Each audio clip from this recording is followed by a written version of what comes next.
Lacking a gavel, we'll do what we do at weddings in my home state of New Jersey when the bride and groom are supposed to kiss at the reception. So if I can get everybody back to their seats. A brief explanation. I've now been asked more than once. Those of you here for the top of the session this morning witnessed my thorough embarrassment when Caroline read from the letter I wrote to President Lyndon Johnson at age 7.5. And I've now been asked by Halberstam and others, how is it the letter that you wrote to President Johnson exists? The short story is I was watching C-SPAN. Michael Beschloss, who was out at the LBJ library in conjunction with his 2 books on the tapes, offhandedly mentioned that he, at age 8 in Illinois, wrote to Johnson. His suggestion was add the bust of John F. Kennedy to Rushmore. Those of you clued into the politics between the 2 men perhaps are aware of the reaction that Johnson had to the suggestion. But the Beschloss letter ended up in LBJ's, what he called his night reading. It was a manila pouch, and it contained a representative sample of letters from Americans. It's a custom that presidents have long maintained, and from all I can find out, continues to this day with this administration. Incensed, there I was watching at home. I called Beschloss, who I had come to know over the years, and I said, look, I wrote him too. I was 7.5. Where's my letter? Half joking. And in that earnest, if you know Michael, or seen him on television, that earnest puppy dog way, he said, well, I'll call the library and have, so he gets on the phone. And I just met a man 2 minutes ago who walked up on this podium and said, I am the archivist in Austin. I found your letter. John Wilson. John Wilson is here with us.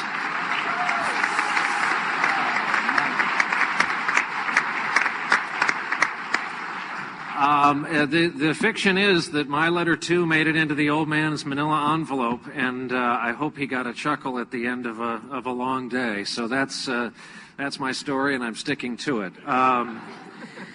Well, it's to say it's been an interesting day thus far, puts it mildly, and now we once again have a lot of candle power up here to my left on this stage. All gentlemen on the stage, I should quickly add, are veterans. And I am going to start with a quote I think I wrote down on the fly, but accurately, when it was spoken by the author of Fire in the Lake, Francis Fitzgerald, in our last panel. Speaking about American soldiers in Vietnam and the politicization of the war, she said, quote, for all their sacrifices, the American soldiers were almost irrelevant. It was clear it more or less broke Francis's heart to say that. We saw and heard the context in which she said it. And since you're next to me, General Wesley Clark, your reaction to that statement in the context that we heard today. Well, I think it goes back to whether you believe that the war was fundamentally a manifestation of Vietnamese nationalism with all of the overtones that everyone brought to it, or whether you believe it was something else. And it's a long-standing debate, and it was there at the time. Frankie wrote a great book and gave her view on it. For me, as all the research I've done, what I've seen of it, it's a very complicated war. There were certainly nationalist overtones, but I don't believe the American presence was, and the American military presence was irrelevant. I think we went into it without a strategy for success, without a willingness to pay the price, without an understanding for what was going to be required. We did go into it in an incremental fashion, and in the long term, the sacrifices of the men and women who served there weren't reflected in the outcome for a lot of reasons. But irrelevant only in the sense that politically it was gone. General Haig this morning said maybe it could have been done by the bombing. I always thought that, and Steve Bell was up here a few minutes ago, I always thought that an operation like Lamson 719 that went across the waste and cut off the Ho Chi Minh Trail. Had it been done early on in the war, had it been accompanied by the full strength of the United States military, had it really severed the North's support and direction of the South. Look, it's very clear the Central Office for South Vietnam was totally controlled and dominated by North Vietnam. This was not an indigenous insurgency. This was something that was implanted. There were at least, the figures are, I've seen different figures, 40,000 Russians, 200,000 Chinese. It was a war. And we didn't have a strategy that brought us success. Senator Hagel, when you were in country, in the infantry, how much was, whether they were being cursed or talked about, how much were the policymakers in Washington, the bad guys of the effort, especially when gripe sessions would start up at the end of a long hump? Well, with Secretary Kissinger seated directly in front of me, I will temper my comments because I have such a high regard for Dr. Kissinger. I would tell you that most of us were not consumed with great geopolitical thoughts, and that did not lead us often to think about policymakers in Washington. We were just covering our ass, as well as those of our buddies. We were doing our jobs that we were asked to do. This was a draft army, essentially, as my colleagues up here know, especially General Clark. And we were focused every day on staying alive and doing the job that we were asked to do. Did we occasionally talk about, was it worth it, or really why were we here, or a definition of victory, as Francis talked a little bit about in the earlier panel, occasionally. But it was more, Brian, just day-to-day, grind it out, and the objective was just live long enough to get over that 12-month hump and go home. Bob Herbert, you are the first panelist of color at this conference that surrounds a war where soldiers of color made huge sacrifices in an all-draft army, the same that is happening today in our all-volunteer force. Is there a synopsized version of your American journey, and as a young man, your view of this conflict? Bob is a Vietnam-era veteran who had the good fortune of being assigned to Korea for his duration of his assignment in the armed forces. I tend to think of it just in terms of going back to the use of this term irrelevant. In terms of all the GIs that get caught up in this war frenzy that breaks out periodically. And I think of it as a kind of madness, and a profoundly tragic madness. And whether you think that these GIs who were lost in Vietnam ended up being irrelevant or not, I'm inclined to think that their effort was ultimately irrelevant. They are certainly forgotten. 58,000 American GIs were killed. And unless you lost somebody in your family, or you know some specific friend who was killed, no name will come to mind to you. No face will come to mind. These were just 58,000 people who were just dead a long time ago. And I was looking, I remember a few years ago, I went down to the Vietnam Memorial again, and there's this enormous directory with all of the names in alphabetical order, and it has the dates of birth and the dates of death. And even though I lost friends in Vietnam and knew others who had been wounded, so even though I knew that generation, that was my generation, it still struck me how short those lives were. The dates of birth were all 1945, 46, 47, 48 for the most part. And the dates of death were 1965, 66, 67, 68. I mean, the kids were 17, 18, 19, 20 years old. And it's just astonishing to me.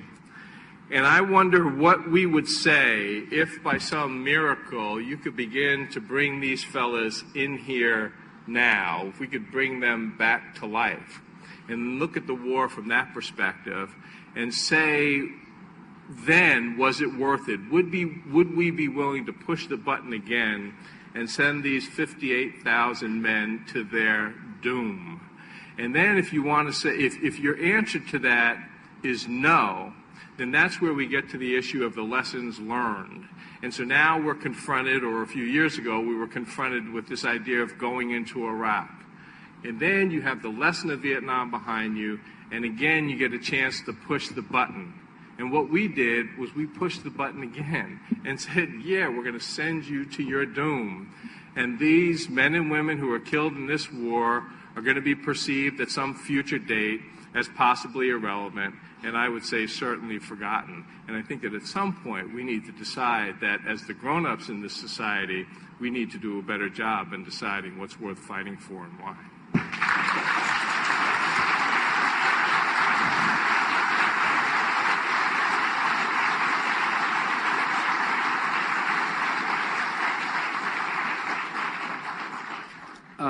One of the great works of nonfiction of the last 20 years for history buffs is a book called The Wise Men by Walter Isaacson. And I once asked him if he were writing an updated version. It's about the men, exclusively men at that time, who moved with great ease between military and government and business and law and, oh yes, advising the president. I asked Walter if he were to write an updated version with corrections for gender, who he would include in the book. And the other gentleman from Nebraska at the far end of this dais was on Walter's list. And I've not chosen all day to break out anyone's resume on these panels loaded with distinguished people. And I'm doing so now for this reason. I have a personal habit of putting men who've served as prisoners of war for this country on a level higher than my own. Knowing nothing about them, just that they did it, that they made it, that they survived. They're better men than I am. Pete Peterson has hit for the cycle in American life, it seems to me. 6.5 years as a prisoner of war in Vietnam, to then be named our first ambassador to Vietnam, in addition to having earned a seat in Congress. So with all of that background, Mr. Ambassador, when you hear that the United States is once again involved in a campaign against an insurgent enemy, where going in, the plan had to be changed to present day, and in light of Francis Fitzgerald's quote here today, can you start us off with an opening statement? Well, I have mixed emotions. Obviously, the panel is supposed to be looking at lessons learned. The first lesson that I learned after Vietnam was no more Vietnams. That was it.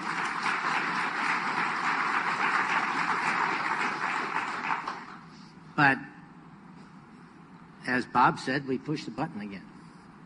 And so many of the lessons that have been reviewed throughout the previous panels, frankly, I am afraid that we should be talking about lessons learned but forgotten. So many of the things that came out of Vietnam lasted in our psyche only for a very short time, historically. But to look at those who served in Vietnam and write it off as that their service was irrelevant is not quite accurate. They may very well have been pawns to some degree, but they served with great distinction and they moved the needle. They did what they were told. They took great pride in what they were doing, and Bob talked about 58,000 that perished. There are a lot of those veterans who are dying right now because of their wounds and the infections and all of the other things that they incurred during that service. But I'm absolutely convinced that before we engage in the next war, or the next confrontation, next conflict, that we do what so many of the other panelists have said we must do, and that is to talk about it before we get there. Now, for me, when I came back from Vietnam, I said, no more Vietnams. And I also said, you know, I will never serve in another military conflict unless we have a declaration of war. That was for me. Because in my position as a POW, it haunted me to see all of these people walking through Hanoi giving comfort to the enemy.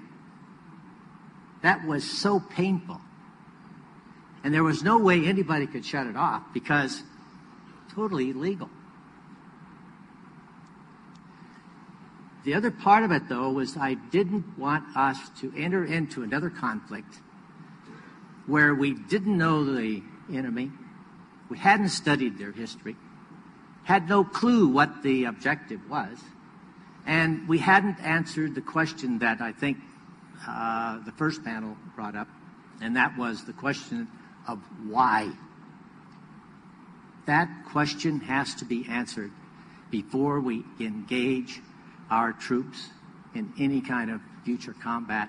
And the only way to do that is by forcing public debate before, not after, the decisions have been made to go in.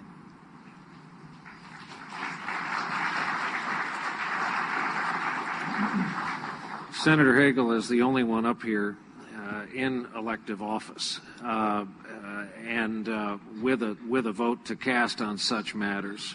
When you look back at the genesis of the war this nation is in, we all know about the history of the Gulf of Tonkin vote. Do you feel, what are your emotions on it? Do you feel, pick a word, misled, duped? Did you know what you, as a member of 100, were getting into? You're speaking of Iraq? I was asked a few minutes ago whether our involvement in Iraq 3 years ago was wrong. And my answer was, I think history will define that. I have believed, and I said in a speech on the Senate floor an hour before the vote in October of 2002, that there should be a very clear definition of the political objective before we ever commit a nation to war. That clear objective, I said, should also consist of an achievable and definable political objective. That did not occur. And I also said that we could find the Middle East more unstable as a result of our invasion of Iraq. And I said other things. But in the end, I voted for the resolution, and I voted for it for two main reasons. With all the caveats I had said and made clear, not only in that speech on the Senate floor 2 hours before the vote, but in other speeches I'd given around the country months before that. One reason I voted for it was because I did believe, as the Bush administration had committed to the Congress and to the nation, that they would use, in fact, every diplomatic effort to avoid war. War is always and should always be the last choice. And I believe that we still had a number of diplomatic possibilities left, because I had never believed, and said so many times, that Saddam Hussein was never an imminent threat to the security of the United States nor the world. And I said that I thought Iran represented the real threat to the United States. But nonetheless, I was assured that the diplomatic efforts would be ongoing. The second reason I voted for it not just because of what happened in this country September 11th, 2001, and we must all be very clear here that terrorism, Islamic fundamentalism, the threats, challenges of the 21st century are real, and we should not lose sight of that. But there must always be some perspective. Second reason I voted for it was in context of where we were in the world at that time. I believe that the President of the United States should have all the options available to him and his team to carry out the highest responsibility for a nation, and that is its national security. I could go on for some time and spend far more focus than I have on it, but I think I will leave it at that to answer your question, Brian, because I think we heard here just in the last panel, we heard this morning where we're going and where the uncontrollables, and essentially we are dealing with uncontrollables as much as anything, and Francis talked about those in the previous panel on Vietnam, will determine much of the outcome. Question for Bob Herbert from a member of the U.S. Navy Reserve, a veteran of Da Nang 69 and Baghdad in 1990. On your last visit here, you agreed with me that the Iraq War is unjust and immoral, yet you argue we must win the war. Why should we have to win an unjust war? Because I'm an American, I don't want to lose a war. If you're going to send troops into harm's way in a conflict, I don't want the soldiers to lose the war just because I disagree with the war or because I personally don't feel the attack or the incursion or whatever was warranted. I think that there are a lot of problems surrounding this very complex issue of Iraq. I think the war should never have occurred, but once we commit our troops to war, as simplistic as it sounds, I'm on the side of our troops. Thank you, members of the audience, for the questions that have already started coming in. This next one's to you, General Clark. All U.S. military strategy is impacted by the 4-year presidential election cycle. How do you maximize effectiveness given that circumstance? Well, I think the basic rule for presidents should be that they try their best to avoid going to war. That war should be the absolute last resort. Whether it's Vietnam or Iraq or what we did in the Balkans, it's much easier to get into it than it is to get out of it. And it's not just the 4-year election cycle, it's a 2-year election cycle. It's the daily news cycle. There are many things that impact on the conduct of the operation. What you need is hard-headed, practical people who understand that the siren song of nationalism and flag waving and the promises of high technology, when once the bombs start to fall, you get into different levels of emotion, that the enemy has a vote on what works, that courage is about equally distributed, that different political systems process it a different way. And, you know, wars are extremely ugly and painful and difficult. So it's not a matter of tactics about the election cycle, is what I'm trying to say. The lesson is don't do war unless you absolutely must. Vietnam was an elective war. So was Iraq. Ambassador Peterson, this is an unusual question. We've heard much celebration of military men and the courage of those who fight. To paraphrase young John F. Kennedy, we will continue to fight wars until the conscientious objector has the same standing as the general. Please comment.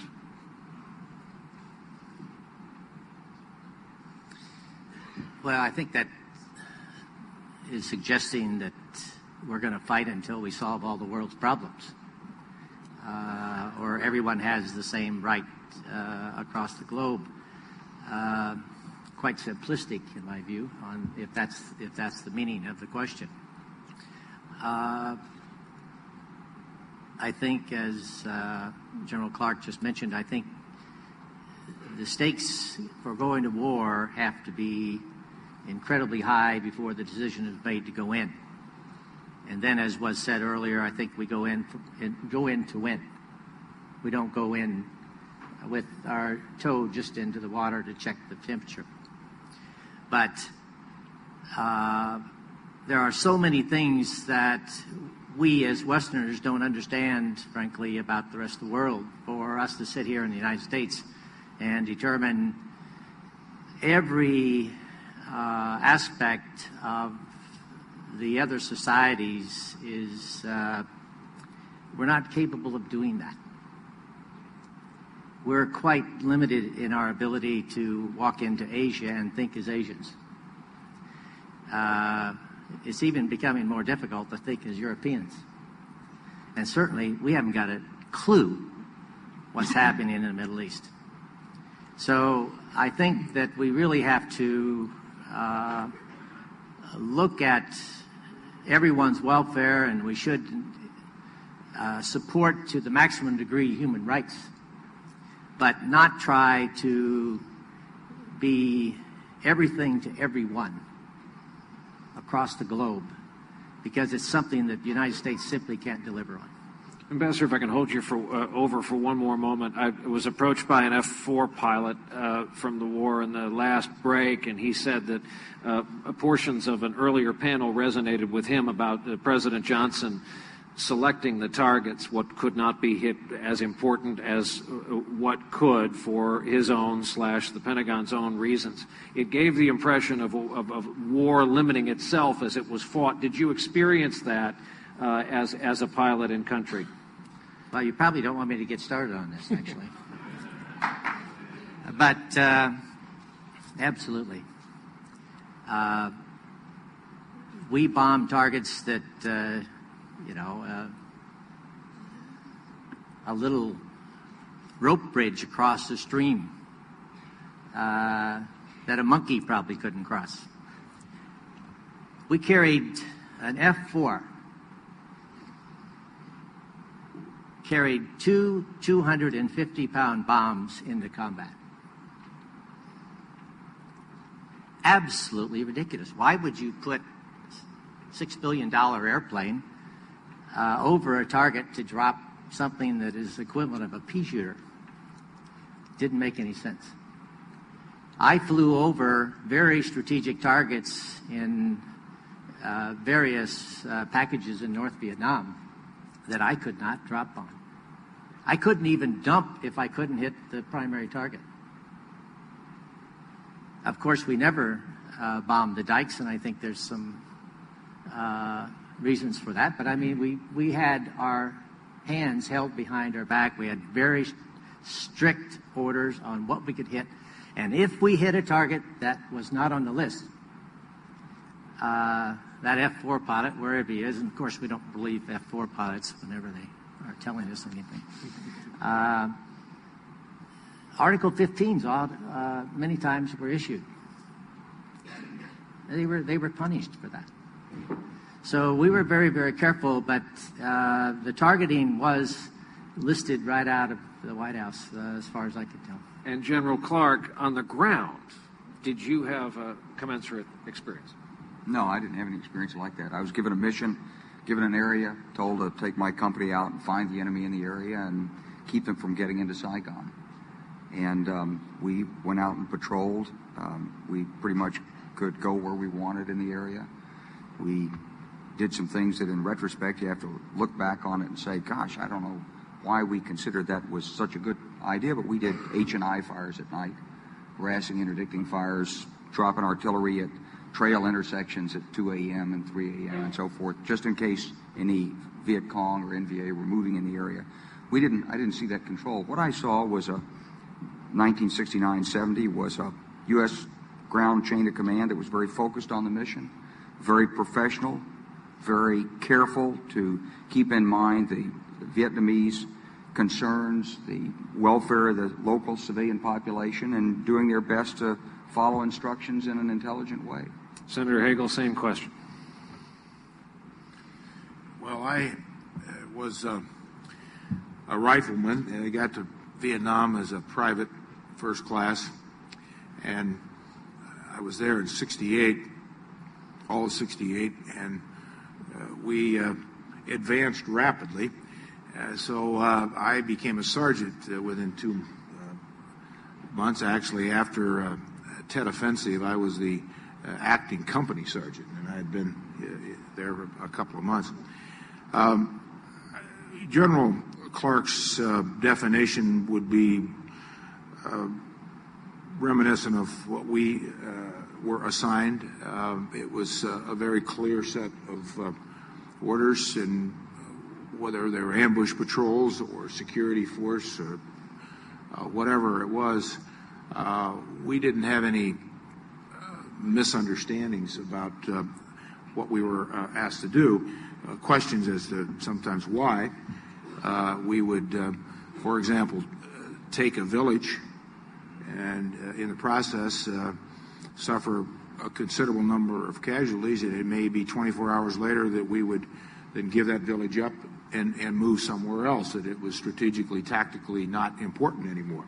And that happened on many occasions. And what happens to the lower enlisted ranks when that occurs, as much as anything else, is that there is a real break in the confidence chain of why are we doing this and what is the purpose behind it, especially when you're seeing the kind of casualties that we took in those days to take a hill or an area, a village, and then give it up a day or two later.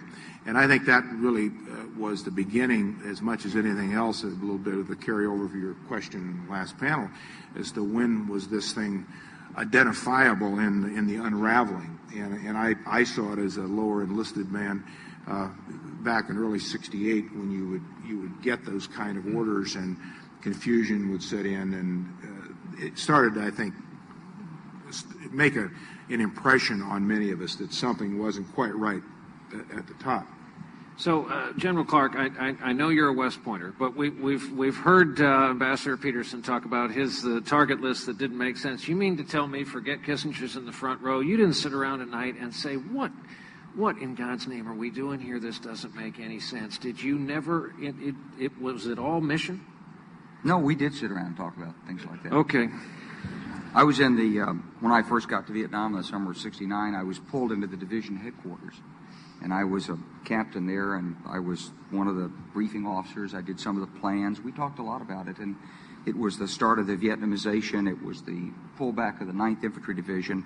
And there we were fighting a war, and when I got there, the ground dynamic was we had succeeded pretty well in Tet 68 in destroying the main enemy units that were in the area north of Saigon where we were, the Dong Nai Regiment and others. They'd come back again. We destroyed them a second time in Tet of '69. So this was 4 months later. We were running out of identifiable, willing opponents in the area in which the 1st Infantry Division was in. But we knew there was a lot of enemy elsewhere, up near the Cambodian border and so forth. And the National Command Authority had made the decision we were going to start pulling troops out. And we knew that the Delta wasn't pacified, it was still contested, and so it didn't make strategic sense. And it was the first time that we started to say, we're over here, people are dying, but on the other hand, what's the national logic for this? Why are we gambling on this? We knew what the Vietnamese forces were like, and why are we gambling all that we've put in to start pulling these forces back out for what is in essence the politics in the United States? Didn't make a lot of military sense at the time. So we did talk about it. Brian, can I add? Sure.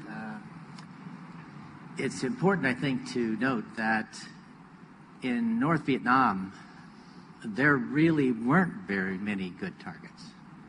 It wasn't that they had a big industrial military complex that we could take out. So we were relegated to taking out some bridges and putting a hole in a road that they filled up right away, and we could do a few things here and there, but there really wasn't any good strategic targets. We did hit some POL dumps and things like that, but most of it was strictly interdiction. And in some cases, we did a pretty good job with that. But we were never able to get ahead of the curve because you put a hole in the road and, they were incredibly quick in putting them together. Just a quick aside, my counterpart Le Van Bang was the Vietnamese ambassador to the United States while I was the ambassador to Vietnam. And we always got together and laughed because I was making these big holes in the road and he was filling them up.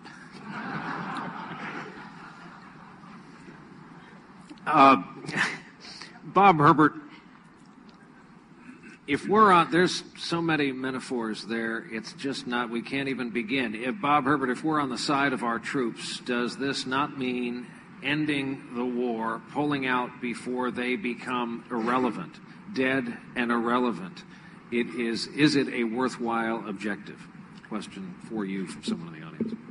Well, I mean, I think that troops need to be pulled out. The question is the timetable. In other words, I don't think that we should be in Iraq indefinitely. I don't think the question has been properly answered, and I don't feel like I'm positioned to properly answer whether they should be pulled out in 6 months or 18 months or whatever. But I mean, I think the American troops are going to have to come out of, or should come out of Iraq. I don't know if they will or not. But if I could just add a little bit to something Ambassador Peterson mentioned, and that has to do with this idea of we don't have, before we go into these wars, we don't have a broad enough national discussion of the pros and cons and why we're actually doing it. So there's an awful lot of smart people in the United States. But if you look at the history leading up to, just take Vietnam and Iraq, the presidents listen to a very narrow, small group of people who are in favor of the war, and that's that. I mean, I've read The Best and the Brightest, David Halberstam's great book, twice, and I've been through it innumerable times, and it's all marked up and dog-eared and all that sort of thing. If you read it again now, you'll just be astonished at the stuff that was almost like what we're going through now is almost a Xerox copy. I guess Xerox really dates me, but you understand what I mean. And so the first part is that we need a much broader and honest national discussion before we commit our troops to war. The second thing is I just really don't think, I agree on this point, I just really don't think we ought to be going to war without a congressional declaration of war and without mobilizing the society in such a way that we all have more of a stake in what's going on than we do now. Well, Senator Hagel, this gets into your bailiwick. Jacob Javits, who has long since gone to his reward, if you pull the debate on the War Powers Act, wasn't this supposed to happen? You mean Iraq? To prevent, as an example, prevent a military action absent a declaration. Well, I think the short answer to the question is yes. But we are living through, and you're seeing some reaction to that now in Washington with the events of the last month, a recognition among many of my colleagues, and I have spoken of this rather clearly and directly, not putting myself in a particularly favorable light with the administration over the last few years, that the Congress has abdicated its oversight responsibility, I believe, the last 5 years. The fact is that we have a co-equal branch of government. The Congress has constitutional responsibilities. Article 1 of the Constitution is about the Congress, not the executive.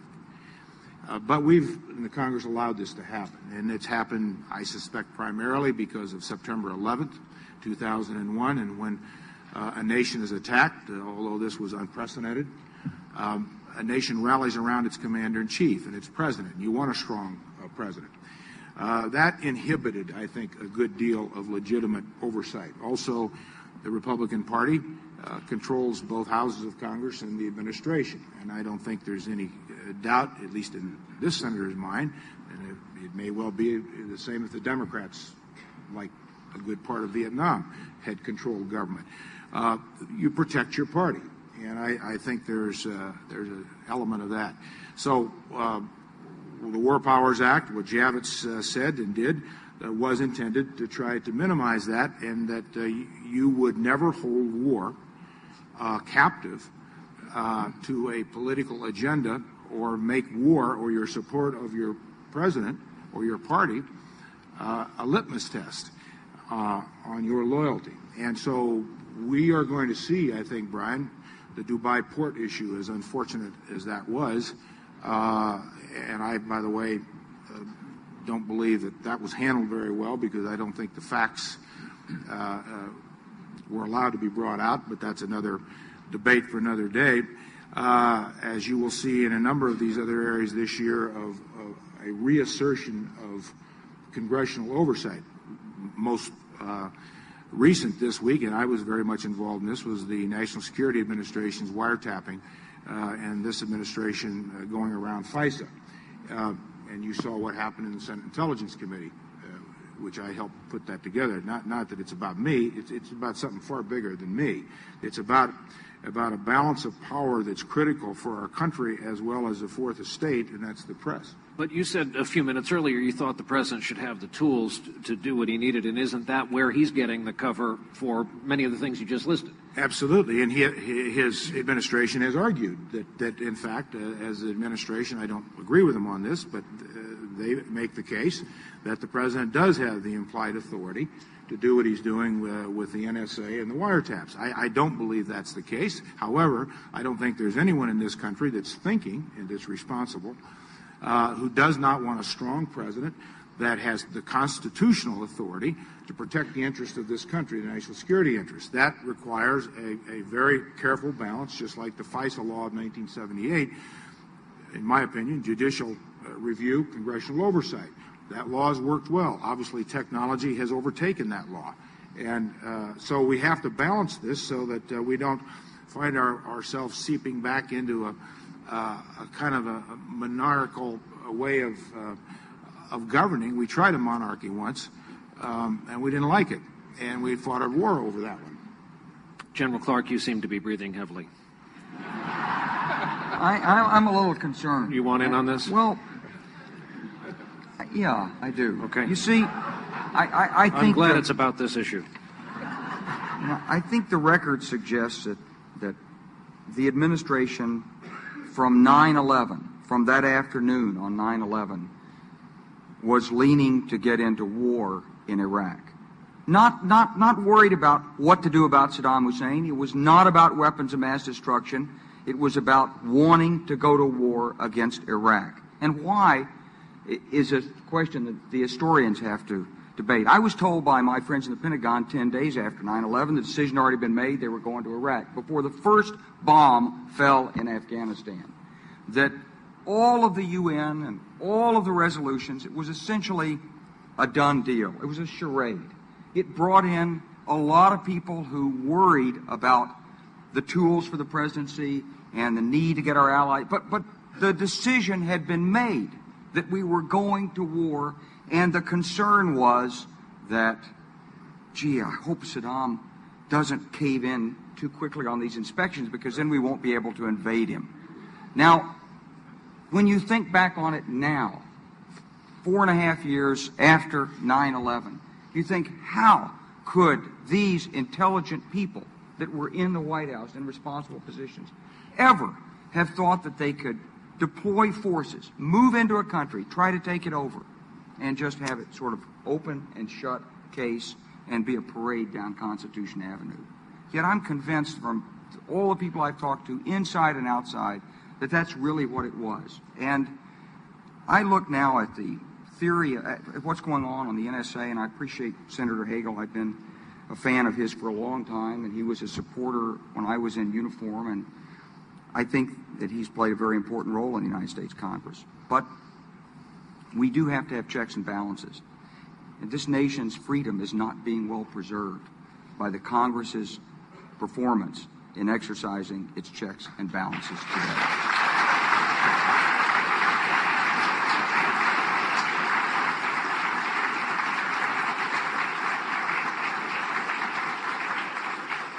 I thought we were going to talk about Vietnam. Yeah. This is very unfair. Well, I'm the only elected official up here. It's tough to have a panel like this about the last war while there's a war on and not have the elephant in the room come to the fore. Here's a question on Vietnam for Pete Peterson. Former U.S. Ambassador to Vietnam Ray Burkhart called Agent Orange the last ghost, an issue of contention between the United States and Vietnam. Now the Vietnamese have filed a class action lawsuit against the chemical companies. Do they deserve compensation for health care for themselves and children in the hot spots in Vietnam that are still contaminated?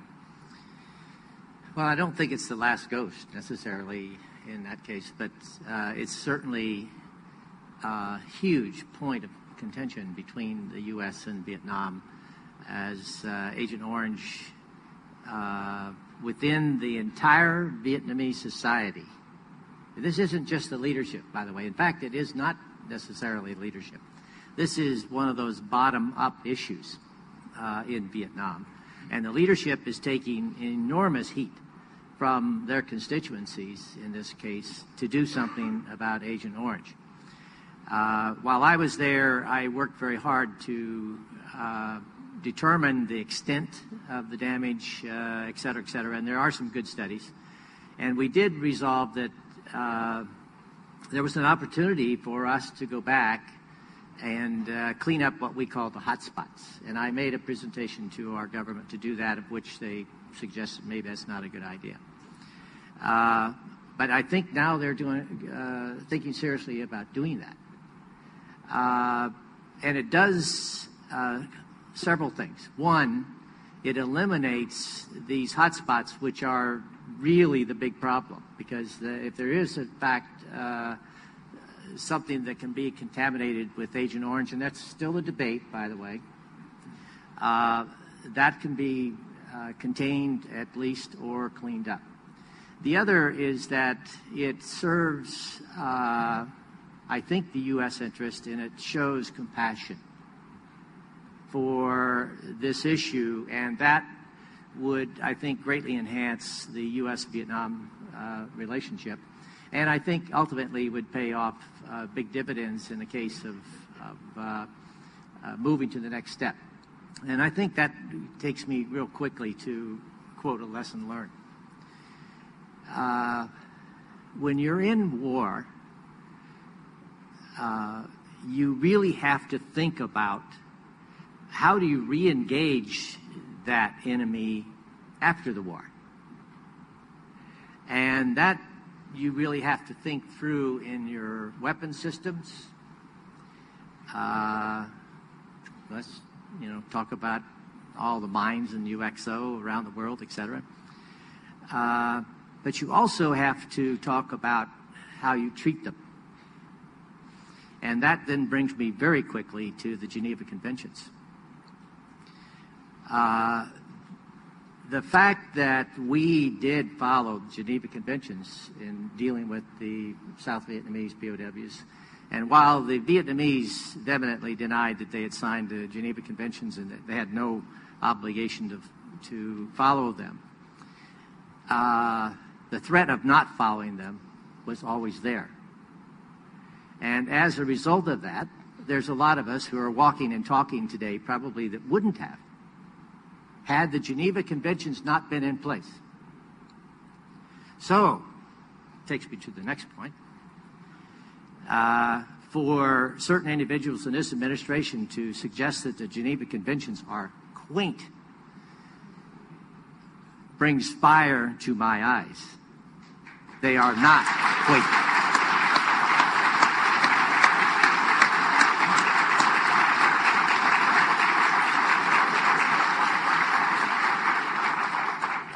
If there's any point of protecting the human identity in a war, it's the Geneva Conventions. It's a moral compass, and for us to ignore that, I think our country ignores it at our own peril. Bob Herbert, what did this war do to your generation? Well, it messed up a lot of folks. I'll tell a story I've told many times. I'll tell it quickly. I got drafted on the same day as another buddy of mine from Montclair named James Conover. And we met up in basic training with a fellow from Atlantic City named Michael Farmer, and they both went to Vietnam. I went to Korea. And they both came back from Vietnam, and the three of us got together with girlfriends and parents and brothers and sisters, and we had a big celebration. My sister still has the pictures of us in my parents' living room. But Michael Farmer was younger. He was 17. He joined the Army. The other two of us were draftees, and he got sent back to Vietnam. And I still remember the day in the back of my father's upholstery shop where one comes in, Paul Conover comes through the curtain into the back of my father's upholstery shop and looks at me, and he just said, Farmer didn't make it. So Farmer got killed. Conover had all kinds of trouble coming back from Vietnam after he came back. He had been this happy-go-lucky guy, a lot of fun to be with and stuff. He developed a drinking problem. He started doing drugs. I got a job at the Star-Ledger in New Jersey, and then one day after work, there was a little story that I saw in the paper, and it said that Paul Conover had shot his wife to death and killed himself. And when I mentioned about going down to the wall at the memorial, the day I was there, I looked for Michael Farmer's name, and there it was. And then not thinking, I looked for Paul Conover's name, too. Well, of course, his name was not on the wall. But I wrote a column saying that he and his wife had been killed by that war, just as certainly as the 58,000 other people. Well, you can just... there are endless variations on that story from coast to coast in this country. There are wives and parents and soldiers who have suffered all kinds of demons, not just killed in combat. So I think that war tore a hole in my generation, and that hole has not healed yet, and I don't think that hole is ever going to be healed. I'm guessing we've all been to Ward 57, Walter Reed, where they do amazing things. Ambassador Peterson mentioned because our protections are better, more of our soldiers are living, but the injuries tend to be grievous. They're different from Vietnam, and in this war, it's certainly the most close-in combat since Vietnam, in many cases exceeding the violence. It's a different kind of conflict, and this is for Messrs. Hagel and Clark. Do you worry that the syndrome for those returning from this conflict is going to be just as evil and have its own particular demons? And are you worried it's not being addressed? Well, I'm concerned about it. It's not just in Walter Reed. I mean, I've been through the war, as a lot of Americans have, and when soldiers first come out from battle and they've been wounded, and especially in a traumatic incident like an improvised explosive device, I mean, the first sensation is, I'm glad to be alive, I'm lucky. And what happened to me is not nearly as bad as what could have happened, and so forth. But as they go through the long and difficult and painful, years-long process of trying to recover from amputations and deal with the consequences of this, I think it's pretty hard, it's pretty lonely, it's very, very difficult. It's everything from who their friends are and who stays with them, and do their families really accept it, and to their employment, their self-image. It's very deep. And beyond the physical injuries, there are the emotional scars. You know, we killed a lot of people in Iraq, and we killed them very violently when we invaded. I've had people tell me what it was like to look through the thermal sights on the Bradleys and see a 25-millimeter round hit somebody, and it's an explosive round, and when it hits, there's not much left. And it's a lot like a video game in a way. I've seen it happen. But it isn't a video game. And I think that those are lifelong consequences for the people who do it. I think that there'll be a lot of issues that come up. About a third of the Marines who've come back apparently have requested some kind of counseling beyond the sort of mandatory that comes in. I think that's just the tip of the iceberg that we're seeing. Senator Hagel. I would agree with General Clark's evaluation, and I would add this. every war has produced a residue of this kind of carryover. One of the big differences today, and we saw it really for the first time in Vietnam, is that we were able to save more people than in past wars, obviously because of technology and transportation and all the things that we were able to do. That has produced more of the long-term casualty, as well as the psychological effects. Last point I would make on this: I think you had an inordinate number of the people that Bob were talking about, and all of us up here have friends in that category, as he noted. Partly because it was essentially a draft war. So you had kids that were not trained very well, that were thrown into this, confused by it. I mean, in the days when I was in 1968, we were taking kids with literally no education. In many cases, local courts, district courts, were giving them the choice of going to jail or going to the Army. Some people find that hard to believe, but that's actually was happening. So you had a very unprepared group of people thrown into this thing, and then they come right out, and we were separating them. And I recall when I got back to Oakland, Travis Air Base, I'd been in Vietnam. 48 hours later, I was on the street. I was done. They gave you a Class A uniform and a ticket back to where you're from and gave you your pay. They gave you 15 minutes of your benefits, and thank you very much. That was it. That was it.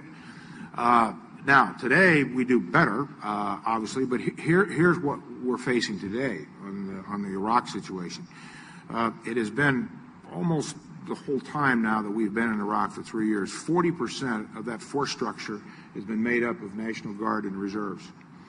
Now, I don't mean to be in any way denigrating about a National Guard and Reserve service, but these are individuals that are part of a civilian community most of their lives all the time. They're teachers and hardware store people and so on, versus a very well-trained and focused professional army, which we instituted in the early 70s, which I think was the right thing to do. So you're going to see some of that filter across the landscape because of that large proportion of National Guard and Reserve units fighting in Iraq. Ambassador Peterson, the same question for you has now appeared 3 times from the audience. When you were serving as ambassador to Vietnam, did your Vietnamese counterparts discuss their lessons learned with you? Actually, except for filling in roads, obviously. The short answer is no. There were several study groups that came to Vietnam, and we're going to sit down with the Vietnamese and talk about lessons learned. And the Vietnamese very quickly said, "We won." And that terminated the discussion. But in rather kind of unofficial comments with Vietnamese officials, we did talk about the huge losses that they had made and the cost to the government for that. They've talked about some of the policy decisions that were made after the war, and I think that the fact that they realized that their policies had failed by the time they went through their renovation program, they had reevaluated a lot of things because they saw that they had been ostracized by the rest of the world simply because of them not having exercised the lessons learned from Vietnam, and it essentially cost them 20 years of development.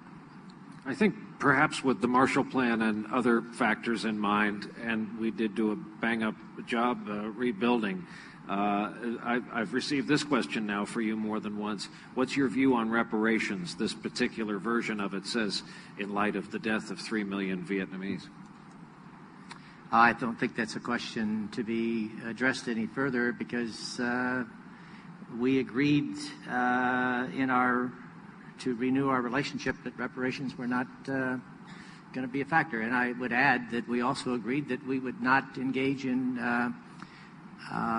war crime trials as a result of that re-engagement. I don't think we need to talk about that. The fact is, though, quite interestingly, that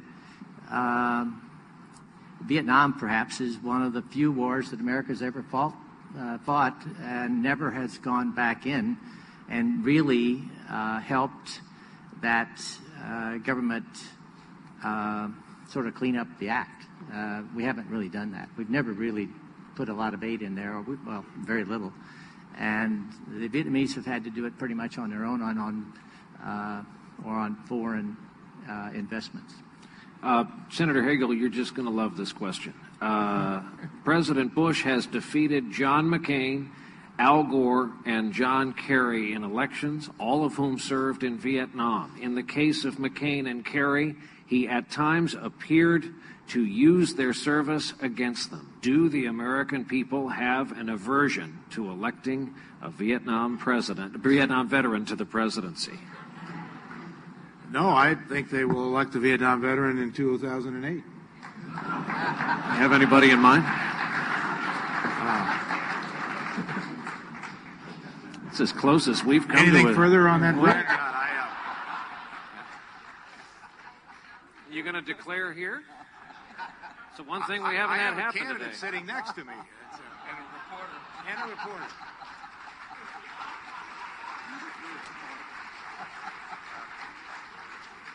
It's very generous of you, Senator Hagel. Thank you. Sure, General Clark thanks you.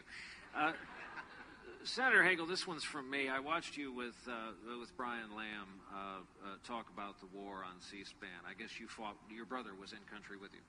My brother and I served side by side in Vietnam for 10 months. And there was one instance where Brian Lamb was going through the various combat decorations you received. And if memory serves, you were fuzzy on the circumstances of one of your medals. The implication was not that you earned it, but you couldn't remember the exact wound. And it struck me watching that there are often various types of veterans, some who wear proudly their decorations, either on their sleeve or on their chest, and no judgment being made. God bless them, and others for whom it is not that great a part of their life. How much do you keep your experience as a talisman? How much do you define yourself, Chuck Hagel, as a Vietnam veteran? This is not a Swift boat ad preliminary. No. It's has nothing to do with that. You are the rightful recipient of many combat awards. Well, it's a good question. I think John McCain is a good model for this. When John ran for president in 2000, some people think he is running again. He minimized his service, and I think that was very wise to do. Not that he disassociated himself, but he didn't define himself as one of, as you noted earlier, one of the real premium citizens of this country, like Pete Peterson, where John McCain served 5.5 years in prison and Pete 6.5. These are special people, just as you noted. But John never did that. He when he was asked, he would respond. He let other people talk about his war service. And I think that is the far wiser course of action. As far as I'm concerned, I'm proud of my service in the Army. I'm proud of my service to the country. I'm proud of my service in Vietnam. I don't define myself with that service. There are very few veterans and only 3 Vietnam veterans in the United States Senate, John Kerry, John McCain, and myself. I don't think any of my colleagues is any less wise when it comes to defense issues or foreign policy issues because they have not had that experience. I am who I am, but that's an accumulation of experiences.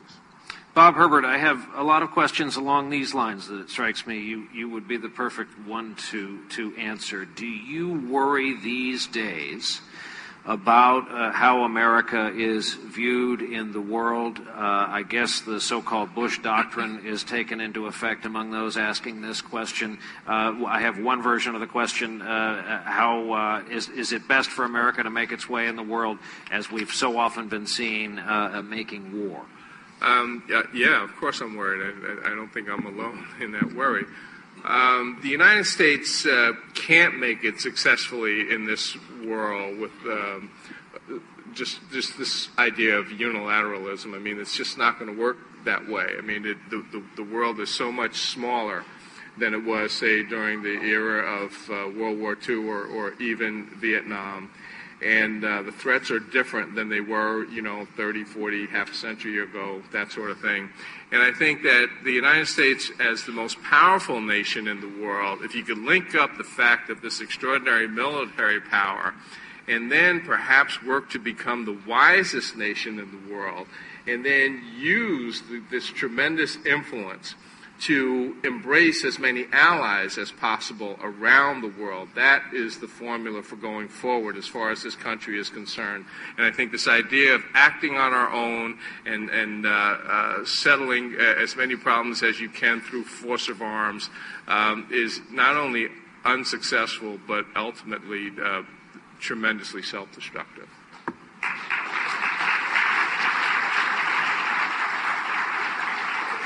Ambassador Peterson, since I named you as a wise man in the introduction, more accurately Walter Isaacson correctly did, do you believe in the power of the pendulum theory of American politics, and with it American foreign policy, that there will be, for those who are dissatisfied with this era politically, how we're seeing domestic and foreign policy, do you believe there will be an equal and opposite reaction? And for all the dissatisfied, better times in a short or long period of time? I pray for that every day. I think it will. I think the American people will endure just so much. I also think they're rather impatient. And I think their voices are being heard for the first time relative to Iraq. I think they've found that they can be empowered if they speak. But they have to speak without the fear of retribution. And I think, for the most part, why Americans have been so quiet is that if they spoke out, they were unpatriotic.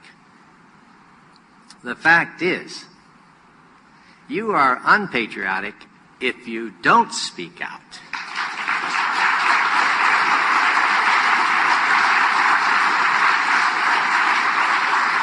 But yes, I do think, and I feel strongly about this, and with Chuck Hagel and people like him in places of leadership and other persons throughout the country, not just in Washington, by the way, we will be led back to what I call the principles of our founding fathers, because I think we really have gotten off track, and somebody has to pull us back. Senator Hagel, same thought. It strikes me Joseph Nye Welch, the man who with one sentence really put an end to McCarthyism, in effect, by saying, have you no sense of decency, sir, at long last, was a good New Englander. This is one of many charges we're hearing in public life, that people don't like the feeling, the tenor these days. Do you think we're in for a change? Well, I noted, Brian, a few questions back in a reference I made to congressional oversight, that I said I thought we had abdicated that oversight. That, as we all are in elective office, represents a reflection of society. Each of us who have the high privilege of serving in high office, who are elected, we represent who we represent.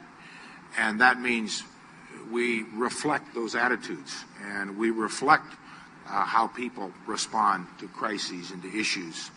And not unlike what Ambassador Peterson has just noted, I do believe that there now is a movement that's very palatable, very clearly defined in the American public, not just defined by poll numbers, which will tell you something, and certainly the recent poll numbers have over the last few months, but also the Congress. And this very clear evidence of the Congress now reasserting itself in some of these issues over the last couple of months is a reflection of what's going on in society. And that is the balance as well as the tension that always exists between not just executive and legislative branches of government, but on big issues at important times in the history of a country or in the world. So I have great faith in our country, our system, and our people. General Clark, this one's for you, and it says, let's step away from Iraq. Should we use American forces along with our allies in places like Rwanda, Kosovo, Haiti, and most currently Darfur?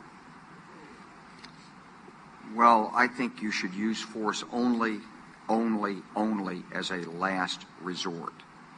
And when you use it, you should use it multilaterally if it's at all possible, and unilaterally only if it's absolutely essential.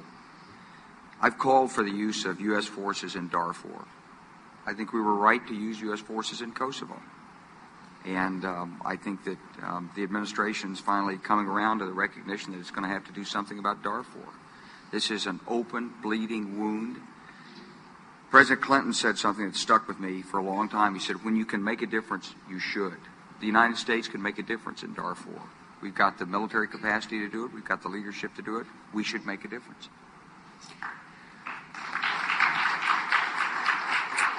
Bob Herbert, how do we bring back trust because people really want to serve their country, not a political agenda or any one party? The trust, one of the legacies of Vietnam is the military had a hard road for many years, and there was a reluctance to use force in the United States for a long time. And people were very uncertain about how we ought to look at military power in this country. I think it's going to take a long time to rebuild trust in the executive branch of government in this country now, and probably among elected officials generally. And I think that that's tragic when you have the kind of society, the kind of democracy that we have here in the United States. Trust has to be a real cornerstone to the whole process. The way you turn these things around is the next administration that comes into power and the next Congress, whether it's controlled by Republicans or controlled by Democrats, has to rebuild faith among the American people and reconnect the federal government especially with the rest of the population. I think that's going to be a tough job, but I think that should probably be job number one for the next generation of leaders. Ambassador Peterson, after 6.5 years as a prisoner of war, how did you feel when President Carter pardoned those who had avoided the draft? Well, I was a Rip Van Winkle for all practical purposes, and even at that time, I really didn't know much about what was going on in the United States. I was still pretty spaced out, frankly. But it really didn't bother me. Someone asked me today or whenever and about my own feelings about even Vietnam, and I essentially said when I left Vietnam, I left hate at the gate. Maybe trite in its presentation, but the fact is, if you have hate or despise or whatever, you have the inability to find anything good.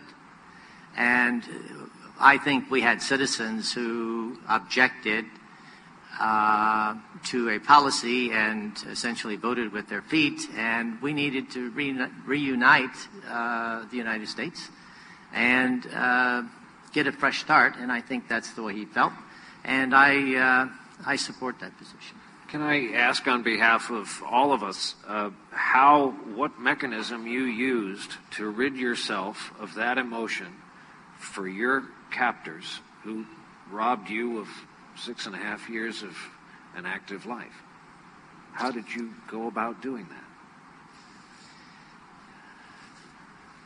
I don't know. I'm nobody special by any means, but of course not. I did realize I made a conscious decision, and actually before I got out, that I wasn't going to be a prisoner the rest of my life.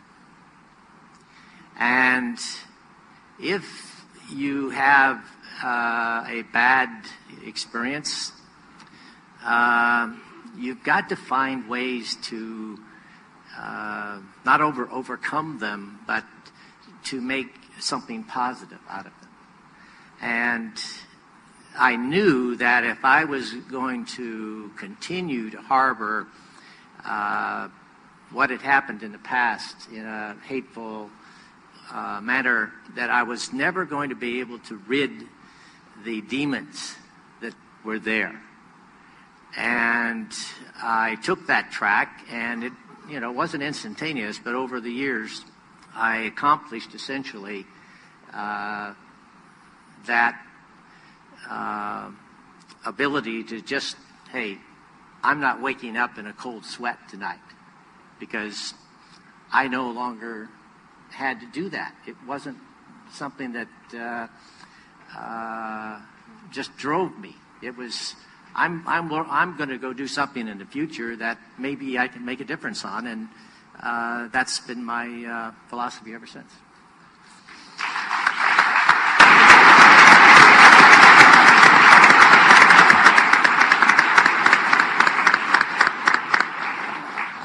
Since it's germane, Senator Hagel, I'll ask this of you and General Clark. You were both wounded in combat, and since anger is often the first emotion, how did you shed yours? Well, it was easy for me because first, both wounds I sustained were not serious or anything that has caused me difficulty in my life. And second, when you hear Pete Peterson's story and John McCain and so many others, it's rather insignificant what I endured. It wasn't even in the same universe. So it's been pretty easy to me. I look to people like Pete Peterson for great inspiration. I think the country does. And General, you were hospitalized with wounds for some time. Yeah, I think you have to recognize what you're feeling and deal with those feelings. I don't think I understood my feelings for a while afterwards. I was there on the ground, and I led our troops to find the enemy across a little bamboo footbridge, and I was at that point I was the first guy they shot at, and I turned just as they opened up with an AK-47. So I took a round and went through the shin, another one through the hand, another one through the shoulder, and then when I was trying to get away, I think that's when I got shot in the butt. And so we had a little firefight there. We overran the base camp. There were some blood trails there. We didn't kill the guy that was in the bunker who did the shooting, as far as I know. And I went back. I went through convalescence. I commanded another company. I worked in the Pentagon. I taught at West Point. I went through the staff college. I was an operations officer in a tank battalion in Germany. I ended up working for General Haig in Belgium as his assistant executive officer when I was a major. And it was the 19th of February, and it was 1979. It was 9 years after I'd been shot. And I was shaving that morning. I was, working my face over, and I realized it was the 19th of February. And it was 9 years since I'd been shot, and I realized that I thought back and said, every year I think about this day, and I remember that guy got away, and it makes me angry. And that was when I finally came to terms with it. I had it in me for 9 years that I had somehow failed because this man had gotten away, and I just finally put it aside. Should have had Peterson shoot down the footbridge. He became very good at that. Would have been a big help. Missed it. Sorry about that. Ambassador, and then Bob Herbert, same question. And this is an interesting one. Most lessons learned about Vietnam have clearly here today been cautionary tales and negative. Has there been anything positive for the country to take away from our experience? Oh, I think so. I think the international community has gotten probably maybe a little more than we have, but the fact now that it's been traumatic, of course, for all of the Vietnamese that had to leave the country, did leave the country, but they've enriched a lot of other countries, including our own, with their culture, their work ethic, their intelligence, and that, I think, is a positive. But there's a lot of military things that are positive that came out of Vietnam that nobody really talks about. But the fact is, after we lost 200 airplanes over one bridge, we decided we needed standoff weapons and we needed to do technology. We needed to do better to protect not only our fighting men and women, but also to make sure that we use the technology and the capacities that are available in our country to do that. And of course, we've done that, and you've seen them. The smart bombs actually came out of Vietnam, or at least the ideas. But I think also, while we've lamented Vietnam here rather well, I think, today, the fact that we've had to stop and think about it, and we've all individually analyzed where we were, when, and what, I think it's made us better citizens in many ways, and that, and I thought, frankly, this would prevent an Iraq, but I felt like America would, every citizen would ensure that we wouldn't make the same mistakes that we made before. But I think that everyone has thought them through, and I think we've seen that here today. And even now, having this forum and this wonderful library with all the distinguished speakers, I think we add value, again, to American society that we wouldn't have had, unfortunately, without the war. Bob? I think it's tough to find the positives. One of them has to do with the things we learned about saving lives as opposed to killing, which is what war is primarily about. So we learned a great deal in Vietnam about how to treat the people who are wounded in combat and how to get them out of there quickly, and we've improved upon that over the decades until the point where I think what Senator Hagel mentioned a while ago, we now save many people who otherwise would have been lost. So I think those medical advances that came about as a result of the war experience have been extremely important. But I think that a key thing is that it's not too late to learn the lessons of Vietnam, even if we haven't learned them up to now. And one of the things that I would really wish could happen is that somehow, and maybe this is the media's role, but somehow the absolute utter horror of war, of warfare, of killing, of maiming, could be conveyed to the public in a more profound way than we've been able to do it so far. One of the points that I tried to make in the column is that if we could see just a little bit of warfare in the same way that we saw the victims of Hurricane Katrina, then we would get a sense, and you'd get more than a similar reaction. You'd get an overwhelming reaction of revulsion from the public. And the public would say, oh my goodness, let's not go there unless we absolutely have no choice. That's what I'd like to see happen. So I wish we would stop censoring the images and the stories from the war. I don't think it's so much that you have to see the flag-draped coffins, although I don't think those pictures should be censored. But what I'd like to see is right in front of the public, the people who are wounded, who are dying, who are being maimed, the attacking, and the effect of killing people, put that front and center out there, because that's what war is, and then we'd have a better shot at stopping it.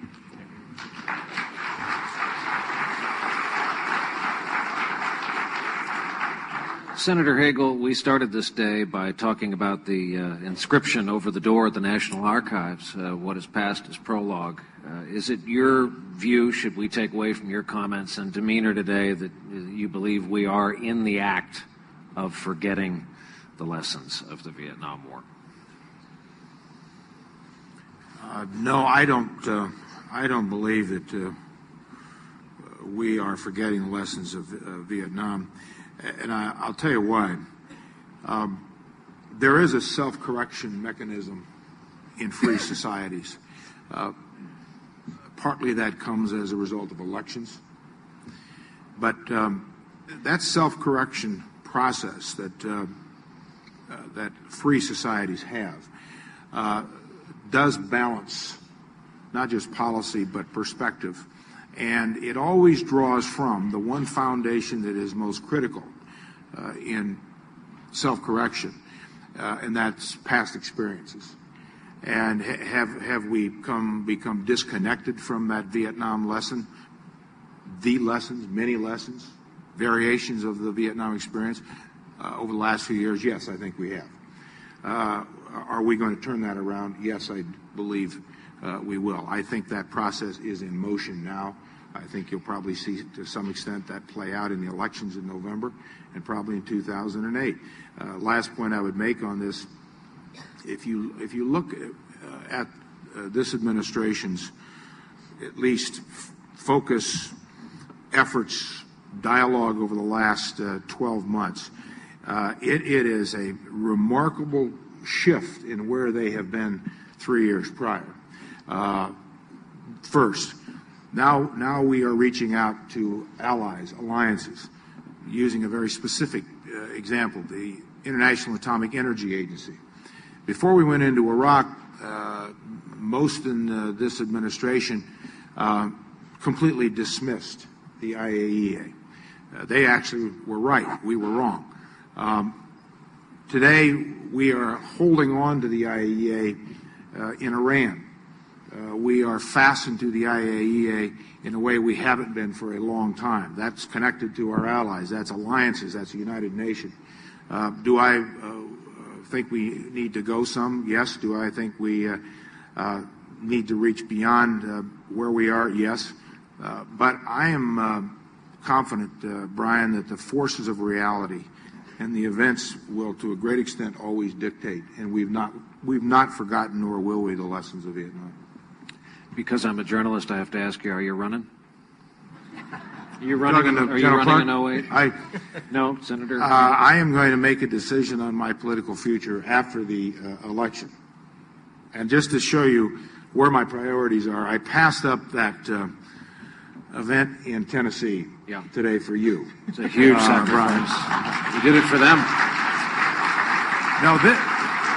No, I was very flattered and humbled to be asked. This is real, and this is very important, and I'm very pleased to be part of this, and thank you.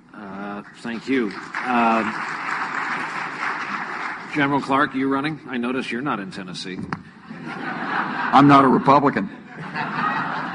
Now, what I'm trying to do is, I'm in business. I am trying to get some Democrats elected. I think that 2006 really is the battleground, because when one party controls both houses of Congress, the presidency, and the Supreme Court, it's very hard for dissenting opinions to be heard. And on a morning talk show on Sunday, and you know this, you say, well, let's hear from both sides. Well, let's hear from, let's see, the executive branch. Let's get a Republican, and let's hear from the Congress. Let's get a committee chairman. Well, they're Republicans too. And so for the a lot of people are asking always is, where are the Democrats? The Democrats need to take control of at least one house of the Congress. Notice I just asked, are you running? We've got, I said, what did I say? Well, you're still in the process of saying it. I'm not quite sure, so. Let me make You're it in more business clear, and okay? you have a problem with Jim I'm Russert. going to work for every one of the 55 veterans who are running as Democrats to be members of the United States Congress. I want to see every one of them elected. All right. And they will make a change, and they will not forget the lessons of Vietnam or Iraq when they're in office. As I bring up Deborah Leff from the Kennedy Museum, I want to say two things. Number one, support the closest presidential museum and library to you, and that's just as a history buff saying this is where great things happen and great things are stored, and study can break out if you're not careful. And secondly, it occurs to me as a veteran of 3 panels today, the only way this day could have been better is if we'd been joined in the front row by a beaming 88, 89-year-old former president, so proud of this monument to his administration, to his policies and thought, surrounded by admirers. But absent that, absent him, the best way to honor him, it seems to me, as a citizen is to do exactly this, celebrate what makes us different from a whole lot of other nations. With extraordinary thanks to our panelists all day and special guest star John Burns, thank you for having me.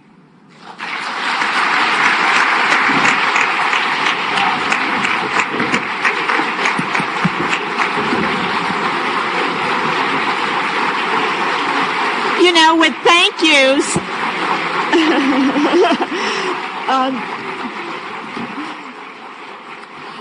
I just want to issue just a few more thank yous. No conference like this happens without tremendous work from a lot of people, every Presidential Library and Library Foundation, the National Archives, and here at the Kennedy Library and Foundation, every staff member, but most especially Tom Putnam and Amy McDonald, who put together every detail of this conference.